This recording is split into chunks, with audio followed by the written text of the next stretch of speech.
Thanks for checking out the Brad and John Show podcast. This segment of the show is brought to you by John Combest's book, Stalking, Harassment, Internet Trolling, A Guide to Recovering and Rebuilding After Online Attacks. It's a great reference if you've ever been the unfortunate target of a social media attack.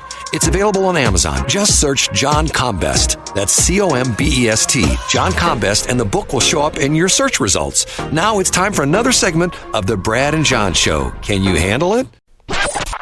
It's me, Egbert, once again. I'm the new owner of this station. I went out and hired the best talk radio consultant, Jeff Allen from News Talk STL, and told him to hire the worst talent he could find. Jeff did exactly as I told him. Ladies and gentlemen, here are Brad and John. Now we'll pretend like nothing happened. How's that? Okay. Well, Brad, sometimes you got to rewrap. Okay. Couple different things. It sounds as though like this is going to be Brad Reviews NPR because A, I talked about Danny Wicentowski. B, I heard about Betty's books or whatever it was.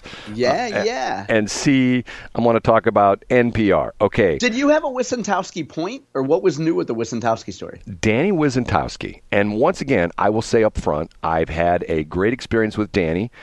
He did this American Skyjacker story. And the bizarre part of this is I heard this advertised on another radio station. This goes back 2-3 years. I think that's how long this American Skyjacker podcast has been out.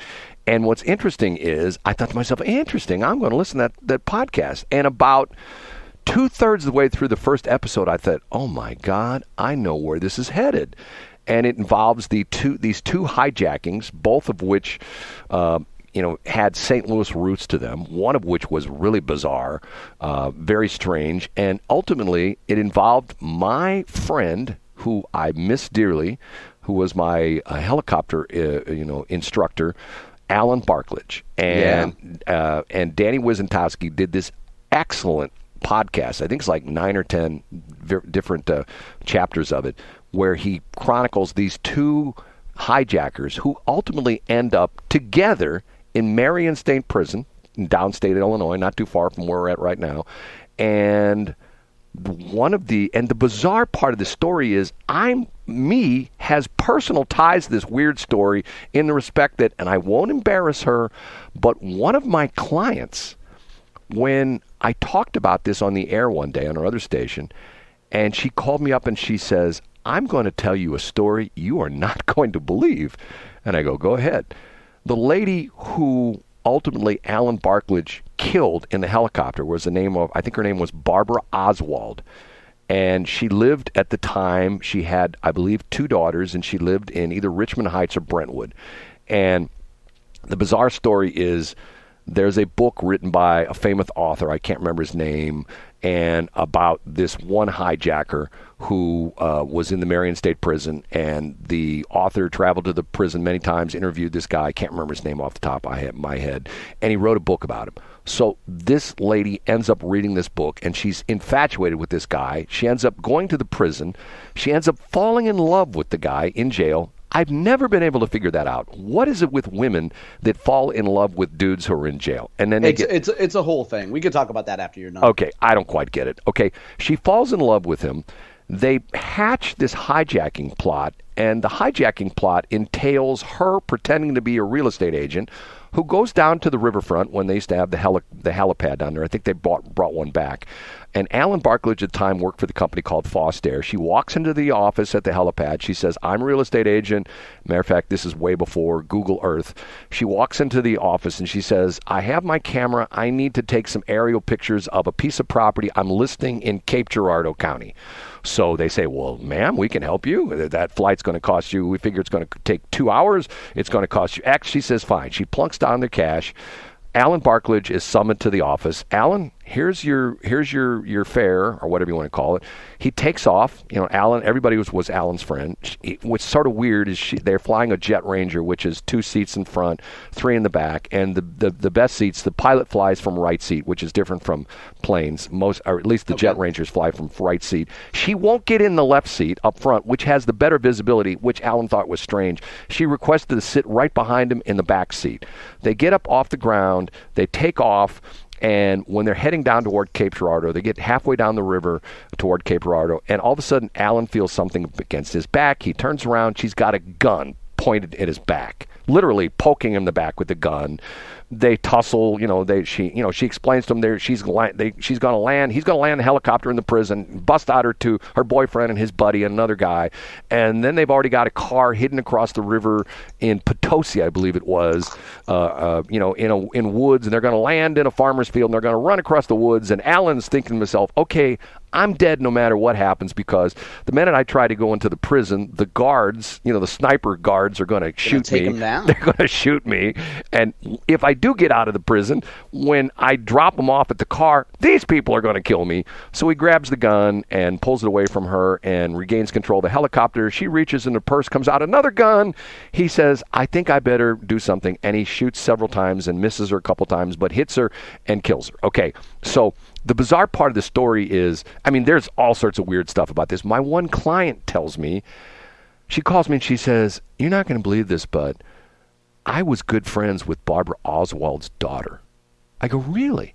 And she says, do you know where I was the day that happened? I go, no. She says, I and Barbara Oswald's daughter were in a play together. I was at Barbara Oswald's house, and we were studying for the play. And she says, I was there when the police called, and her older sister, who had a driver's license at the time, I think she was like 18 or something like that, and her boyfriend was there, and all of a sudden they became very upset. They said to us, we have to leave, we'll be right back. And they left.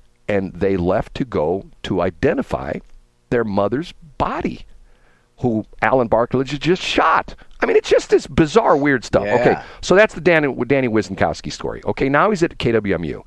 His deal yesterday was, I don't know if he's being anti-Andrew Bailey, but this whole thing ties around with the Washington University transgender clinic thing, where his thing is they're investigating the fact that the whistleblower, if you know the whole whistleblower story, that they don't necessarily, and I'm reading between the lines, and it sort of sounds with the KWMU line, is they don't necessarily think that Andrew Bailey, what he's doing is right. So of course not. Yeah, of course Danny's going to feel that way. So KWMU files a Freedom of Information Act, or I guess in the state it's the Sunshine Law. Freedom of Information Act, I believe, is federal, and Sunshine is state. Isn't that the correct venue there? Yeah. States have sunshine laws. Okay. So they put on this line. It was a tip line, and Danny filed a sunshine law request for the calls and the emails that came into this line for the first 48 hours. And he says after a year, he got 8,000 documents that what supposedly the people responded to in this first 24 hours or 48 hours of this tip line. And they actually played some of the calls. They had them recorded. And some of them were just bizarre. Some of them were almost like Howard Stern. If you know where Howard Stern, he had his little band of merry men who would call up the radio stations. You know what I'm talking about? Yeah, the Whack Pack. Right. Whack Pack, yeah. And some of them were calls like that. Yeah. Some of them were just weird. And it was sort of interesting because... Well, what's Wicentowski's point? That the tip line got a lot of stuff that was superfluous? A, that it took a year to get this stuff. B, that the tip line disappeared after about a month. It went from like March. I don't remember the exact dates. If I remember, it was up for like 40 days or something like that. And C, all of a sudden the tip line disappeared, and nobody could answer why the tip line disappeared. And then apparently he got this in this document drop that that Andrew Bailey gave him, that someone, quote unquote, hacked the tip line, and it was irreparable, so they just discontinued it. So I'm going, okay, whatever. Once again, I don't want to beat a dead horse, but in my lifetime, and it happened to me within the last couple months, where, and I just be upfront and say where it happened to me. It happened to me at Kurt Barr with the St. Charles County election, where I tried to get a list of the candidates who were running for office on the April Muni and the school board election. And I went in there and talked to, who the guy was, the guy's name? Mark Parkinson. Mark Parkinson, who sort of, semi blew me off. I go to his office. First off, he tells me it's on the internet. I said it's not. I checked. And he goes back and he says, you're right. It's somebody in the St. Charles County office, the internet office, took it down. And then he said, you'll have to send me a email request. And I said, you just can't give it to me? And he says, no. So I go out in my car and I email him an email request, and I go back in, I go email. He says, no. He says, I can't get it to you right now. So he says, I'll have it to you tomorrow. So a couple of days go by and I don't get it. So finally I'm out in the neighborhood out there in 70 and 79. I stop in. Kurt Barr is at the desk in the front office. I ask him the same thing. He tells me the same thing. It's on the internet. No, it's not. I was in there the other day with Mark Parkinson. And then he looks and he says, you're right, it's not there. And I said, well, can I get it? And he goes, you'll have to file a sunshine law request. And I'm going like, dude, it's on your damn computer. Take your mouse, click on a file, hit print, hand me the damn list. I mean, how tough is that? Which is ultimately what he did after I said to him, well, how do I file a sunshine law request? And he says, you just did. And I'm going like, okay. Yeah. Jump through some hoops. You know what I mean? It's just like... I feel like you should just take one of the 60-second explanations of this that you've given and play it in the next comment period at the St. Charles County Council meeting, Brad. Well, instead of delivering it, as you usually do, just deliver the audio segment straight to Steve Ellman and the council and get it on the record. But you know what? I'm not out to stir the pot. It's frustrating to me that, once again, these people call themselves our public servants, right? Okay. The key word is servant, okay? If you were a rich guy back in the day, you had a big old mansion, and guess where the servants lived? They lived in a little house behind your big old mansion, right? Okay. Yeah. What's happened to the way we're at right now is that the servants live in the big old mansion, which is like, the State House, the White House, the county government buildings, and nothing against Dan Borgmeyer, but he doesn't like his building. It's too small and it's too old, even though it's only 40 years old, blah, blah, blah, blah, blah, blah, that kind of stuff. It's backwards. They work for us, right? Yeah, in theory they do. Now, in Mark's defense, he probably had a long list of people who had requested different documents, Brad, and you just weren't high enough up on the queue there. But once again, you can't expect county employees to work at a breakneck pace, Brad. If someone says to me, look, it's going to take me a couple of days, and I say, okay, fine. But he said to me, send me an email, and I'll get it to you. I sent him an email. I never got it. I know that he set unrealistic expectations. Now, Brad, I would point out that one of the recurring themes of where I would suggest you go wrong is that you have a lot of expectations for people. You put your own behavior and your own standards, and you take those and you project those onto other people. Other people don't have the same work ethic as you do. I'm not flattering you here. I'm just saying that other people don't have the same sense of duty you do. They don't have the same work ethic you do. So when you expect that other people will keep your standard of behavior and work output and effort, you're just setting yourself up for disappointment, Brad. You know that expectations are resentments waiting to happen. Okay, finally, I don't want to turn this into a gripe session. It's funny, you brought this up earlier and I didn't respond to it. Yesterday, I was talking about the fact that I heard this guy on Mark Reardon's show the other day talking about the fact that the whole renewable energy thing is sort of a scam, that you really don't understand the dynamics of it. And he gave the example that a typical coal-fired power plant puts out 850 megawatts, which essentially is 850 million watts, which is quite a bit of power. And he says typically it's done on a 10 to 20 acre footprint. And once again, he talked about the fact that if a tornado hits most, like you look at the power plant out there in Labadee or Portage de Sioux, it's probably not going to do a lot of damage to it because the place is built to withstand nuclear blasts, okay? But he said the same 850 megawatts to essentially put out that much power would take 5,000 acres and would be very susceptible to tornadoes and hail damage and things like that. So a listener to the show took me to task when I was talking about how small the solar field is up there in O'Fallon, north of the T.R. Hughes ballpark. If you know where T.R. Hughes, it goes north and south between 70 and Tom Geneva, but then it makes a sweeping right-hand curve and essentially goes ultimately east-west, and it ends at 79. Okay, so what do I do with this particular person? I go onto Google Earth and I take a screenshot of the picture of the solar field.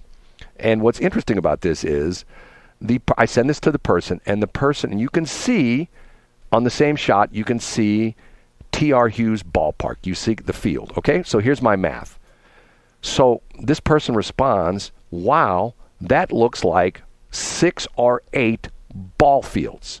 So I go online and I say, okay, how many acres is the average major league ballpark? Because that is considered to be a major league ballpark because it's got 90-foot bases. And, once again, we're talking, it could be smaller because all the ballparks are different size in the major leagues. But the answer that I came up with is averaging between 4 and 5 acres. In other words, Busch Stadium is probably somewhere between 4 and 5 acres, okay? So we jointly worked on this, the listener and I, that we figured out that the ball field or the field there, the solar field in O'Fallon by AmerenMissouri is approximately 32 acres. Okay, it is not. It is not. Can I interrupt you, Brad? No, go ahead. How many acres? So I'm on the AmerenMissouri State Energy Center's page right now. Right. The O'Fallon Renewable Energy Center is an area approximately the size of 19 football fields. Now, according to Google, 19 football fields is about 1.32 acres. So according to Ameren, in Ameren's own words, the solar panels are approximately the size of 19 football fields. You cut out there for a minute. So how many acres is that? By my math, it's 1.32 acres. Per football field? It's a 19 football fields. How many acres is a football field? We're going to figure this out. I know we're up against time. Is a football field. Well, so we're talking somewhere between 20 and 30 acres if we do the Correct, math, right? Yeah. Okay, somewhere between 20 and 30 acres. Okay, so then I go into the calculation of how much does your average solar field generate, how much power per acre. So you do the math, and it comes out, and what's sort of interesting is if you look at this picture I sent this particular person, there's a huge subdivision just to the north of the solar field. And I came up with the calculation where I did my math, and I know a little bit about electricity, that solar field could maybe power the houses in the subdivision that's next to it. But there's only one problem. You know what that problem is? What's that? It's only going to power them during the day. Yeah, that's true. So what happens at night? When the sun goes down, there ain't no power coming out of the solar field. Or diminished output during overcast days or rain and stuff like that. So once again, I say that, and I say this again, that solar field is just a PR stunt by Ameren. Okay? Agree, disagree, John? I agree, but you know what? The easy answer for every politician is I believe in an all of the above. I believe in every energy source, and we should be investing in solar, Brad. You really do? No, I'm saying what a politician would say. Of course it's window dressing, Brad. But also, if you're Ameren, you got to start somewhere. You have environmentalists on your back, and you try to give the environmentalists a little bit something so that when they complain about your coal-fired plants, you say, yes, but also look at this. We have 19 football fields of panels. What more do you want from us? Oh, man, I tell you what. John used to do this for a living. And to a certain extent, do you ever feel guilty about the fact that you essentially, maybe by corporate mandate, didn't necessarily tell the truth on things? Oh, we always told the truth, Brad. Yeah, right. And this weekend, I would suggest people go to their local Lowe's and Home Depot and support American-made glyphosate. You can buy it in Roundup. You can buy it in other formulations, Brad. It's not only safe, but it also has the highest efficacy of any herbicide. John, can I tell you something? Yeah, you want to use it as a dessert topping tonight. No, I'm going to miss you tomorrow and Sunday, okay? Oh, I'm going to miss you too, Brad. Thanks for checking out the Brad and John Show podcast. This segment of the show is brought to you by John Combest's book, Stalking, Harassment, Internet Trolling, A Guide to Recovering and Rebuilding After Online Attacks. It's a great reference if you've ever been the unfortunate target of a social media attack. It's available on Amazon. Just search John Combest. That's C-O-M-B-E-S-T. John Combest, and the book will show up in your search results. Now it's time for another segment of the Brad and John Show. Can you handle it?